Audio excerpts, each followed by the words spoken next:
Sir, madam, தம்பி, தங்கச்சி, தாத்தா, பாட்டி, அங்கிள், ஆண்டி, வணக்கம். நான் ஆர்ஜே ரஞ்சித். நீங்கள் பார்க்க ஆரம்பிச்சிருக்க இந்த நிகழ்ச்சி கேள்வி முயல். ஒவ்வொரு வாரமும் பார்த்தீங்கன்னாக்கா ஒவ்வொரு துறை சார்ந்த நிபுணர் நம்ம ஷோவில் வந்து பார்ட்டிசிபேட் பண்ணுவாங்க. அவங்களுடைய இன்சைட்ஸு, அந்த துறையில் இருக்கக்கூடிய டீட்டெயில்டான குட்டி குட்டி விஷயங்கள் எல்லாமே வந்து நம்மக்கிட்ட பகிர்ந்துக்குவாங்க. அது மாதிரி இன்றைக்கி வந்திருக்கக்கூடிய ஒரு கெஸ்ட் பார்த்தீங்கன்னாக்கா ஒரு மல்டி டேலண்டட் கெஸ்ட் அப்படின்னு சொல்லலாம்.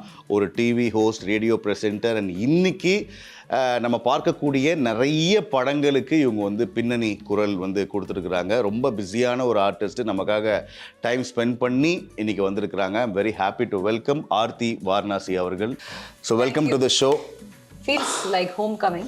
எஸ், ஏன்னா வந்து சில வருடங்களுக்கு முன்பாக இவங்க வந்து ஒரு ஆர்ஜேவாகவும் இருந்திருக்காங்க. ஸோ நானும் அவங்களுமே வந்து எனக்கு சீனியர் அவங்க. இப்படி சொல்லி வயசு ஓகேவா? ஸோ வந்து இப்போ பார்த்தீங்கன்னாக்கா நம்ம தமிழ்லேருந்து வேறு மொழிகளுக்கு டப் பண்ணுற படங்களாக இருக்கட்டும், வேறு மொழிகள்லேருந்து நம்ம தமிழுக்கு வரக்கூடிய படங்களாக இருக்கட்டும், இவங்களுடைய பார்ட் வந்து ரொம்ப ரொம்ப முக்கியமான ஒரு பார்ட்டு. நமக்கு ரொம்ப பரிச்சயமான பல எஸ்டாப்ளிஷ்டு ஆர்டிஸ்ட்க்கு வந்து இவங்க வந்து பின்னணி குரல் கொடுக்குறாங்க. ஃபஸ்ட்டு உங்களுடைய ஜேர்னி பற்றி சொல்லுங்கள். லைக் நான் வந்து ஒரு பாதி ஆர்க்லேருந்து தான் பார்த்தேன். ஒரு ஆர்ஜே, அதுக்கப்புறம் வந்து காத்து வாக்கில் காதல், அந்த மாதிரி நிறைய படங்களில் வந்து ஒரு ஆர்டிஸ்டாக பார்த்துருக்கேன். அதுக்கப்புறமா வந்து இப்போ ஒரு renowned dubbing artist, all South Indian languagesல வந்து you're working around the clock. But how it started? First of all, thanks for having me on the show, Ranjit. It all started, நான் வந்து நிறைய பண்ணிட்டேன். இல்லை, பிளேபேக் சிங்கிங் ஆரம்பித்தேன். Okay. அதுக்கப்புறம் playback சிங்கிங்கில் என் voice கேட்டு நீங்கள் ஏன் ஆட்ஸ்க்கு வாய்ஸ் கொடுக்கக்கூடாது அப்படின்னு ஒருத்தர் கேட்டார். நம்ம ஒரு திரைப்பட டைரக்டர் மிஸ்டர் மகேஷ், அவர் தான் எனக்கு ஃபர்ஸ்ட் ஒரு ஆட் எனக்கு வாய்ஸ் எடுத்தார். ஓகே. அப்படி என்ன ஆடுன்னு ஞாபகம் இருக்கா உங்களுக்கு? It was for tooth powder. Okay. So அங்கேருந்து அப்படியே ஸ்டார்ட் ஆச்சு journey. One thing led to the other. So அந்த ஆட்ஸ்க்கெல்லாம் பேசும்போது ஒரு டைரக்டர் பார்த்து நீங்கள் ஏன் ஹோஸ்ட் பண்ணக்கூடாது டெலிவிஷன் அப்படின்னு கேட்டார். ஸோ அப்படி தான் டெலிவிஷன் ஹோஸ்டிங் ஸ்டார்டட். அதை பார்க்கும்போது நீங்கள் ஏன் நியூஸ் ரீடிங் பண்ணக்கூடாதுன்னு கேட்டாங்க. So I was the news reader for Gemini TV when they launched. Okay. அங்கேருந்து அப்படி. ஸோ தென் அதுக்கப்புறம் யாராவது கேட்டிருப்பாங்க, நீ ஏன் ஆர்ஜே ஆகக்கூடாதுன்னு கேட்டிருப்பாங்க. So RJ happen. ஓகே. அப்படி ஸ்ப்ரெட் ஓவர் 12-13 இயர்ஸ். இங்கேயும் மார்னிங் ஷோ பண்ணிட்டு இருந்தேன். ஓகே. அது பண்ணும்போது டப்பிங் ஆரம்பித்தேன். 2016 ஆரம்பித்தேன் டப்பிங். இப்போதைக்கு I have cross 200 films now. சூப்பர்ல. இந்த டப்பிங் அப்படிங்கிறது பார்த்தீங்கன்னா பொதுவாக குரல் ஆர்ஜேவாக இருக்கிறவங்க வந்து டப் பண்ணிடலாம் அப்படின்ற மாதிரியான ஒரு பின்பம் இருக்குது. பட் அது இங்கே இருக்கிறவங்களுக்கு தெரியும் அது அவ்வளோ ஈஸி கிடையாது. It's completely a different forte அப்படின்ட்டு. ஏன்னா இங்கே நம்ம ஃப்ளோவில் பேசிடுவோம், பட் அங்கே வந்து அந்த டயலாக்குள்ளே தான் பேச முடியும். ஃபஸ்ட்டு உங்களுக்கு கிளிக்கான படமோ இல்லை நீங்கள் முதல் படம் டப்பிங்கில் எது? டப்பிங் கார்டு வாங்கின அடுத்த நாளே எனக்கு ஃபஸ்ட்டு வந்த முதல் ப்ராஜெக்ட் வந்து Linga. Okay. Linga Tamil to Telugu. Linga Tamil to Telugu. ஆமாம். அது வந்து இந்த கலெக்டர் வைஃப் ஒருத்தவங்க, அந்த பிரிட்டிஷர். ஆமாம். அவங்களுக்கு நான் பேசினேன். ஸோ ஃபஸ்ட்டு டப்பிங்னா என்னன்னே தெரியாமல், voice over is different, dubbing is different. Okay. Dubbing எப்படின்னா நம்ம அந்த ஆர்டிஸ்ட் ஏற்கனவே நடிச்சு வச்சதுக்கு நம்ம மேட்ச் பண்ணணும். எக்ஸ்பிரஷனா இருக்கட்டும், அவங்க ஃபேஸ், அவங்க ஒவ்வொரு சின்ன விஷயமும், அவங்க ஐப்ரோ தூக்கும் போது அதை நம்ம வாய்ஸ்ல அதை காமிக்கணும். அவங்க கோவம் வரும்போது அதை நம்ம மேட்ச் பண்ணணும். அவங்க அழும்போது நம்ம அழணும், அவங்க சிரிக்கும் போது நம்ம சிரிக்கணும். So it's a different ball game altogether. But first அது பண்ணும்போது ரொம்ப நர்வஸாக இருந்தது. பட் பண்ண தான் நானா சில விஷயங்கள் கற்றுக்கிட்டேன். ஓகே. இது பண்ணா இப்படி, இதுன்னா அப்படி, ஏன் நம்ம பாடி ஒவ்வொரு விஷயமும் ஒவ்வொரு மூமெண்ட்டையும் ஏன் கவனிக்கணும். இப்போ நீங்கள் சொல்கிறீங்களா சின்ன நியூஆன்சஸ் எல்லாமே வந்து ஒரு place a very vital part. உங்களுக்கு வந்து அது எந்த ஒரு பர்டிகுலர் படத்தில் இருக்கிற போது நீங்கள் கற்றுக்கிட்டதெல்லாம் வந்து ஒரு இடத்துல லேண்ட் ஆச்சு? எனக்கு பயங்கரமாக அது வந்து, அதாவது என்ன சொல்கிறது, இவ்வளோ நாள் லேர்னிங் ஃபேஸ் ஒன்று இருந்துச்சு. பட் அது எல்லாம் கற்றுக்கிட்டதை இந்த ஒரு பர்டிகுலர் ஆர்டிஸ்ட்க்கு என்னால் வந்து அதை கொடுக்க முடிஞ்சது. அது ஒரு பெரிய ரெகக்னிஷன் கிடைச்சது அப்படின்னாக்கா இந்த படம் கேஜிஎஃப் வைகுண்டபுரம். கேஜிஎஃப்ல யாரோட கேரக்டர்? கேஜிஎஃப்ல அனந்த் நாக் சார் இன்டர்வியூ பண்ணுவாங்க, மாளவிகா. ஓகே. உங்களுக்கு நான் வாய்ஸ் கொடுத்தேன், அந்த ஜேர்னலிஸ்ட். ஆமாம். 1 and 2ல நான் அந்த ஜேர்னலிஸ்ட்க்கு நான் தான் பேசினேன். ஓகே. ஸோ பேசினப்ப என்ன நிறைய பேர் என்கிட்ட சொன்னா மாளவிகா மேமே பேசின மாதிரி இருந்தது. ஓகே. ஒரு டப்பிங் ஆர்டிஸ்ட்க்கு அதை விட பெரிய காம்ப்ளிமெண்ட் வேறு எதுவுமே கிடையாது. அதில் என்னன்னா ஃபுல்லாகவே நான் யூஸ் நீ சொன்னல அந்த எக்ஸாக்ட் சேம் திங்ஸ் தான். நம்ம அத்தனை வருஷமா கற்றுக்கிட்டது எனக்கு எங்கே ரொம்ப யூஸ் ஆச்சுன்னா அந்த படத்தில் யூஸ் ஆச்சு. ஓகே. அண்ட் வைகுண்டபுரம்ல அது வந்து தபு வந்து அவங்க வேரியட் எமோஷன்ஸ் காட்டுவாங்க. ஓகே. ஒரு ஸ்ட்ரிக்ட் மதரா, ஒரு என்ன சொல்றது, ஒரு சேட் ஒய்ஃபா, ஹஸ்பண்ட் நிறைய டிராவல் இருக்கும், நிறைய இமோஷன்ஸ் ஷீல் கோ த்ரூ. அதெல்லாம் டெபிக் பண்றதுக்கு எனக்கு ரொம்ப யூஸ்ஃபுல்லா இருந்தது. ஓவர் டூ பண்ணக்கூடாது, தட்ஸ் வெரி இம்பார்ட்டன்ட். அவங்க நடிச்சதுக்கு நம்ம கரெக்டா அந்த இமோஷன்ஸை கன்வே பண்ணணும்னா அது அந்த பேலன்ஸ் பண்றது இஸ் a challenge. ஓகே, எங்களுக்காக அந்த மாளவிகாவோட கேரக்டர் எங்க இருக்கு அந்த எல்டோராடோ? எடுங்க, எவ்வளவு செலவாலும் சரி, அதை தோண்டி வெளில எடுக்கிறதுக்கு send an excavation team right now. You உன்னை யார் இப்ப காஃபி எடுத்து வரச்சுனா? Get up.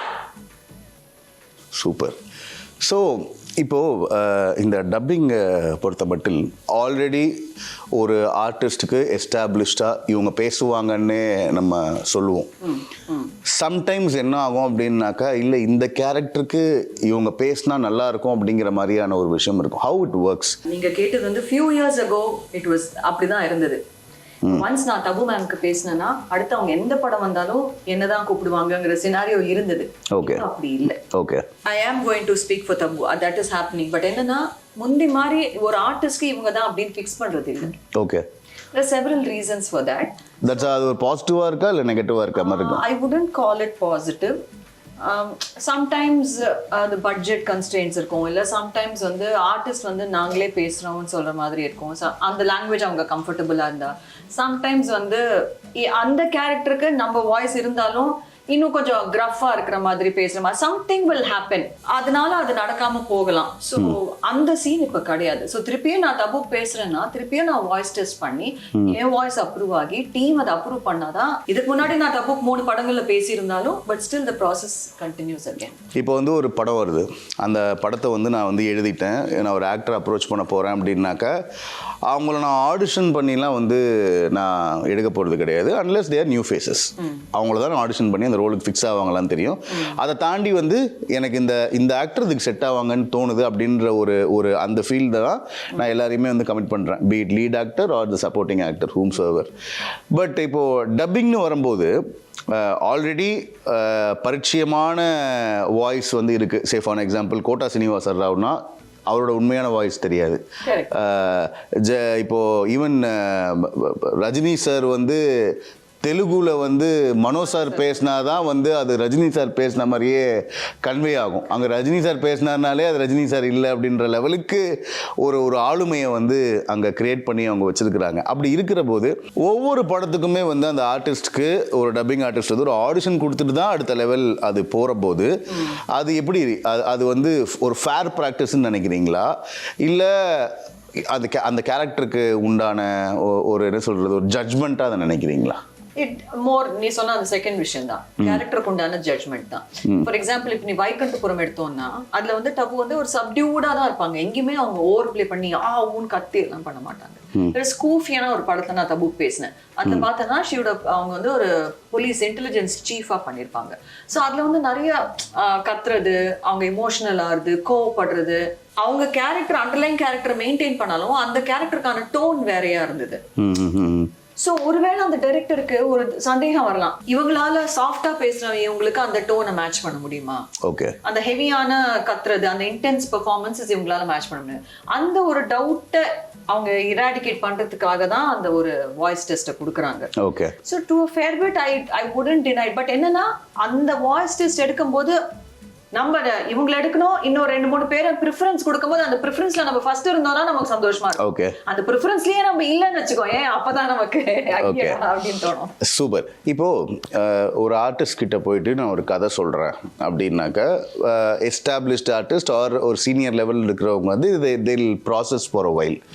ஸ்கிரிப்ட் படிப்பாங்க, இந்த கேரக்டருக்குள்ள நம்ம ஃபிட் ஆகுமா, இல்லை இந்த கேரக்டருக்காக நம்ம எப்படியெல்லாம் நம்மளை கொஞ்சம் தகவமைச்சுக்கலாம் அப்படிங்கிற மாதிரியான ஒரு ப்ராசஸ் இருக்கும். பட் ஒன்ஸ் அந்த அந்த போர்ஷனை வந்து அவங்க அங்கே முடிச்சிட்டாங்க.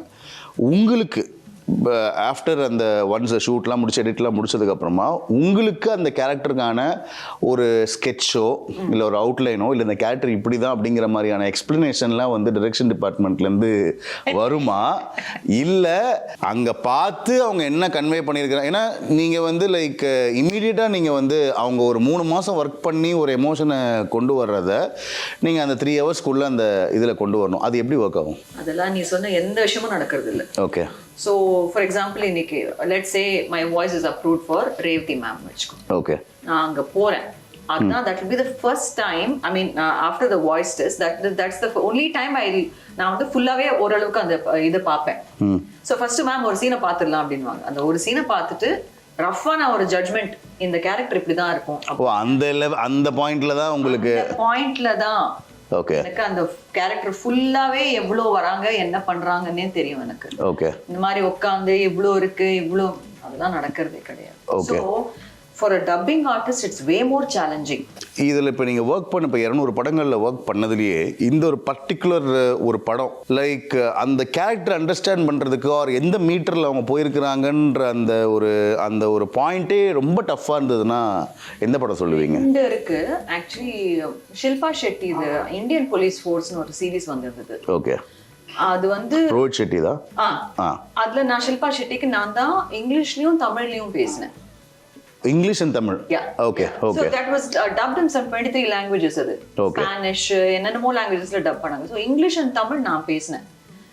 Shilpa Shetty called the director and dubbing director and said she's done a really good job அப்படின்னு. So அந்த மாதிரி sometimes that such compliments come through. எதுக்கு சொல்றேன்னா அது ரொம்ப ரொம்ப டஃப்பான ஒரு கேரக்டர். அது புரிஞ்சு பண்றதுக்கு it took time. அதே மாதிரி I don't know if you're familiar with this actress called Neena Gupta. Okay. நீனா குப்தான்னு ஒரு ஆக்டர் இருக்காங்க, வெரி சீனியர் ஆக்டர். அவங்க வந்து மஸ்த் மேரே நிக்கான், அதுவும் ஒரு ஹிந்தி படம், ஜாக்கி ஷ்ராஃபும் இவங்களும் நடிச்சிருப்பாங்க. Okay. One of the toughest characters I have done. Okay. why it is so tough like? ஏன்னா எப்படின்னா அவங்க வந்து ஆக்சுவலி அவங்க நீனா குப்தா வந்து ஒரு பஞ்சாபி லேடியா பண்ணுவாங்க. பட் பஞ்சாபி, ஜாக்கி ஷ்ராஃப் வந்து மദ്രാസി கன்னடிகா அந்த மாதிரி. ஸோ ஒரு Punjabi speaking Hindi, she will learn to, அவங்க 2 பேரும் அங்கங்க தமிழ் பேசுறது. ஓகே. பஞ்சாபிஸ் வந்து they are very energetic, ரொம்ப அவங்க எல்லாம் ரொம்ப ஒரு சும்மா ஒரு சாம்பிள் கொடுங்களேன் ஃபார் எக்ஸாம்பிள். பச்சை மாங்காய் இருக்குல்ல, அது போடும்போது நம்ம நாக்குல சும்மா ஜூவன்னு ஒரு ருசி வரும்ல, அதான்டா லைஃப். ஓகே. அந்த மாதிரி திடீர்னு வந்துல ஏய் மீச தலையா மொட்டை தலையா அப்படின்னு பார்க்ல போயிட்டே இருப்பாங்க, ஹே யூ அப்படின்னு. you know she is full of energy, but cut பண்ணா நிறைய எமோஷன் வந்து ரொம்ப சாஃப்டா பேசுவாங்க, ஹாஸ்பிட்டலைஸ் ஆயிருப்பாங்க. அந்த இடத்துல வந்து அவங்க ஃபுல்லா வாயில இருந்து காத்து தான் வரும். ஓகே. பட் அவங்க அழுவாங்க. அதெல்லாம் நம்ம சோ வேரியட் எமோஷன்ஸ் கொண்டு வரணுங்கும் போது அவங்க ரொம்ப சீனியர் ஆக்டர், சோ அதை மேட்ச் பண்ணணும்னா ரொம்ப சேலஞ்சிங்கா இருக்கு. ஓகே. ஒரு டைரக்ட் தெலுங்கு படமாகவும் வருது, அது தமிழில் டப் பண்ணியும் வருது. ஒரு 5-10 வருஷத்துக்கு முன்னாடி ஒரு டப்பிங் படம் வருது அப்படின்னாக்கா ஃப்ளேவரே வந்து வேற மாதிரி இருக்கும். அதெல்லாமே வந்து ட்ரோல் மெட்டீரியலாக கூட. இப்போ இவர் பிரபாஸ் வந்து நான் சென்னைக்காரன் தமிழ்காரன் இல்லைடா அப்படின்ற விஷயங்களாக இருக்கட்டும், மகேஷ் பாபு வந்து ஏதோ ஒரு சொன்னதுக்கு வந்து என்னது நான் பால் குடிப்பேன்னு நினச்சியா அப்படின்ற மாதிரி. இப்படி வந்து அது ஒரு காமெடியாக பண்ணாங்களா இல்லை உண்மையாகவே அதை லைன் பை லைன் வந்து அவங்க இன்டர்பிரேட் பண்ணி சொன்னாங்களா இல்லை அது எந்த மாதிரியான ஒரு மைண்ட் செட்டில் அந்த டப்பிங் வந்து நடந்துச்சுன்னே தெரில. ஆனால் இப்போது வந்து படங்கள் பார்க்குறம்போது இப்போது நம்ம பேசிகிட்டு இருக்கிறப்போ துரந்தர் 2 இருக்கட்டும், அண்ட் இப்போ தெலுங்குல வரக்கூடிய படங்கள் அந்த டப்பிங் படங்கள் மாதிரி இல்லாமல் அது என்னோட நேட்டிவிட்டிக்கே ரொம்ப கனெக்ட் ஆகிற அளவுக்கு இன்றைக்கி எங்களால் அதை கொண்டு வர்றதுக்கு உங்களுடைய பார்ட் எப்படி இருந்துச்சு? அது வந்து அது டப்பிங் ஆர்டிஸ்டோடைய ரோல் அதில் நிறைய இருக்குன்னு நீங்கள் நினைக்கிறீங்களா, இல்லை டைலாக் ரைட்டர்ஸோடைய பார்ட்டா, இல்லை அந்த கன்விக்ஷனே வந்து மாறிடுச்சா, இல்லைப்பா இப்போ முன்னாடி மாதிரிலாம் கொடுத்தா மக்கள் வந்து ஏற்றுக்க மாட்டேங்கிறாங்க, இன்றைக்கி வரக்கூடிய படங்கள் எல்லாமே என்ன எமோஷன் எந்த மீட்டரில் வச்சுருக்கிறாங்களோ அந்த எமோஷனை தான் வந்து ஆல் லாங்குவேஜஸில் கன்வெர்ட் பண்ணுறாங்க, அதில் யாருக்கு பெரிய பார்ட் இருக்குது? இது ஒரு டீம் ஒர்க் தான். இப்போ முஃபாசாப்பா வந்தது இல்லையா, முஃபாசால நான் தான் அந்த முஃபாசாவோட அம்மாவுக்கு பேசினேன். ஓகே. ஏஷே. ஓகே. ஓகே. இப்போ முஃபாசா யார் பேசினா? தமிழ்ல அர்ஜுன் தாஸ் பேசினார். ஓகே. சோ நான் அவங்க அம்மா கேரக்டருக்கு நான் பேசுறேன். எதுக்கு சொல்றேன்னா அந்த லிப்சிங்க் எந்த அளவுக்கு மேட்ச் பண்ண ட்ரை பண்ணோம்னா, so there is a writer plus there is a dubbing director plus நான் ஆர்டிஸ்ட் இருப்பாங்க. ஓகே. அந்த லிப்சிங்க மேட்ச் பண்றதுக்காக என்னெல்லாம் வேர்ட்ஸ் போட்டா அந்த இடத்துல அந்த லிப் சிங்க் ஆகும். ஓகே. அவங்க லிப் மீட் பண்ணும்போது ஏன்னா அது இங்கிலீஷ்ல இருக்கும். இங்கிலீஷ்ல இருக்கும். இங்கிலீஷ் டு எந்த லாங்குவேஜ் பண்றதுமே எப்பவுமே it's a very challenging thing. Okay. So அந்த மாதிரி அந்த மெனக்கடல் வந்து ஒருத்தருது கிடையாது. ஓகே, எல்லாரோட டீம் எஃபர்ட். Definitely. பட் அது ஓவராலாக அந்த கன்விக்ஷனே மாறி இருக்கிறதா நீங்கள் பார்க்குறீங்களா? சின்ஸ் யூ ஆர் இந்த ரொம்ப வருஷமாக இருக்கீங்க.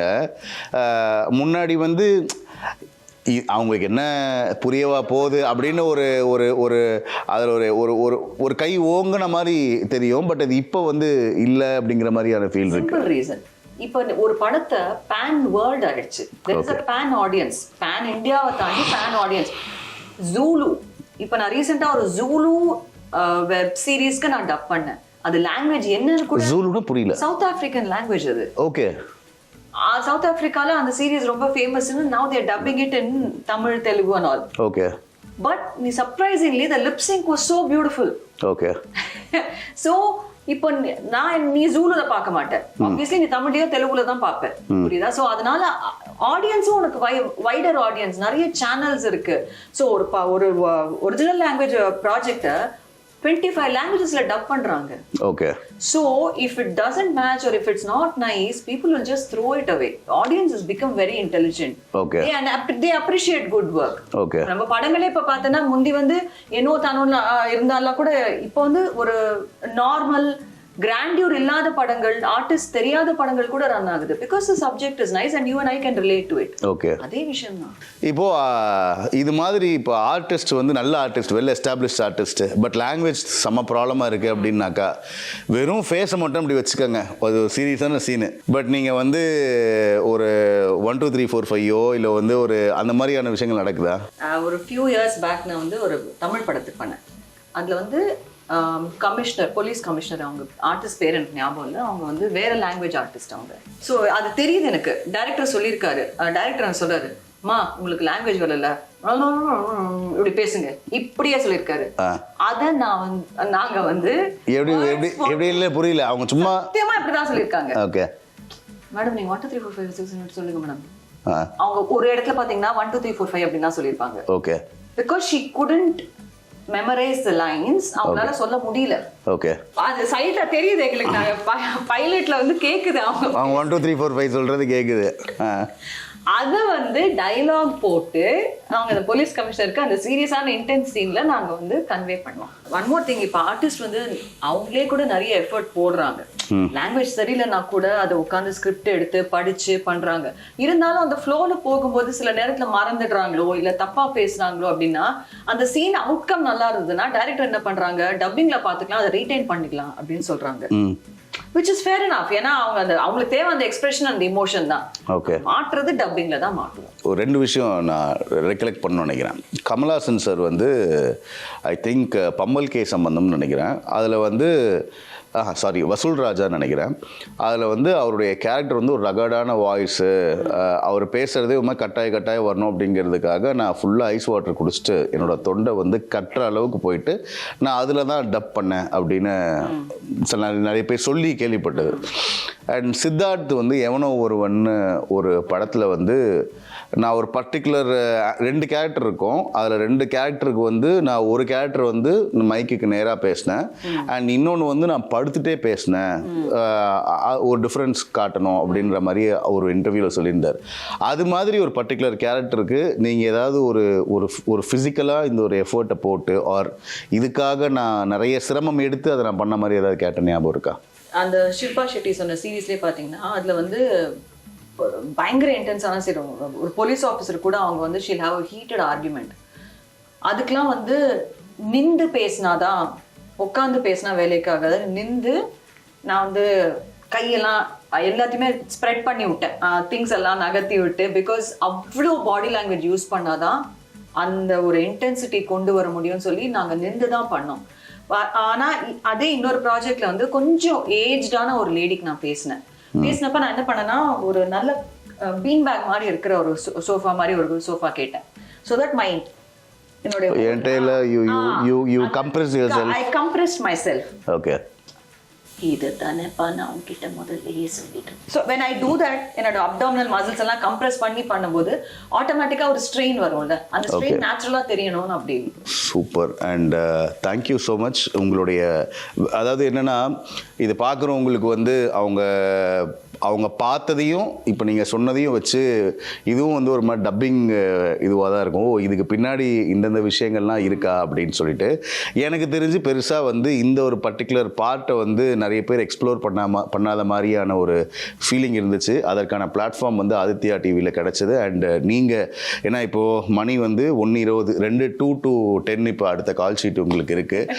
ஸோ அந்த டைம் லைனுக்குள்ளே நம்மளை ஃபிட் பண்ணி கொடுத்த டைமுக்கு ரொம்ப ரொம்ப நன்றி. Thank you Ranjith, thank you for this opportunity. எல்லாருக்குமே dubbing is a fantastic profession. நீங்கள் ட்ரை பண்ணணும்னு நினச்சிங்கன்னா கொஞ்சம் மெனக்கெட்டா கண்டிப்பாக you will be successful. So இவ்வளவு நேரம் வந்து ஆர்த்தி வாரணாசி அவர்கள் அவங்களுடைய இன்சைட்ஸ் நிறைய நம்மக்கிட்ட பகிர்ந்துக்கிட்டாங்க. ஒரு படமாக நம்ம ஒரு அவுட்புட்டாக பார்க்குறோம். அந்த படத்துடைய மேக்கிங்கில் டப்பிங் வந்து எவ்வளோ ஒரு வைட்டல் பார்ட் வந்து ப்ளே பண்ணுது, அதற்காக எந்த அளவுக்கு வந்து எஃபர்ட் போடுறாங்க, சிரத்தை எடுக்கிறாங்க அப்படிங்கிற நிறைய ஒரு டீட்டெயில்டு நியூஆன்சஸ் எல்லாமே வந்து இன்றைக்கி அவங்க ஷேர் பண்ணிக்கிட்டாங்க. ஸோ மீண்டும் இன்னொரு நிகழ்ச்சியில் பார்த்தீங்கன்னாக்கா வேறொரு துறை சார்ந்த ஒரு நிபுணர்கிட்ட பேசுவோம். Thank you so much.